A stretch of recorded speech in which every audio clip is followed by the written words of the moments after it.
Happy Sunday. সবাই তো নিশ্চয়ই সানডেতে কিছু না কিছু প্ল্যান এনজয় করছো। আমি এই জাস্ট রান্না কমপ্লিট করলাম। দেখো আজকে আমার কি মেনু। ভাত, এটা হচ্ছে আলু সোয়াবিন কুমড়ো দিয়ে তরকারি। এটা হচ্ছে ভেজ ডাল, তোমার কর্ন দিয়েছি আজকে, আর গাজর দেওয়া আছে। গাজর আর কর্ন দিয়ে ভেজ ডাল, আর চাটনি রয়েছে, আর ডিম কষা, আর সাথে ডালের সাথে রয়েছে আলু আর কুমড়ো ভাজা। এই হচ্ছে আমার আজকের মেনু। অনেকটা টাইম লেগে গেল আজকের মেনুটা বানাতে, বিকজ আজকে আমার অর্ডার রয়েছে। তো 3টে অর্ডার রয়েছে, 2টো ভেজ থালি আর একটা এগ থালি। তো ওই অর্ডারগুলো আমাকে ডেলিভার করতে হবে।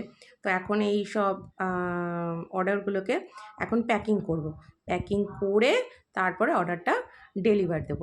তো আমার তো লাঞ্চের সমস্ত প্রিপারেশান রেডি হয়ে গেছে। তো এবার তোমাদেরটা বলো, তোমাদের কি কি লাঞ্চ? ঠিক আছে, চলো টাটা।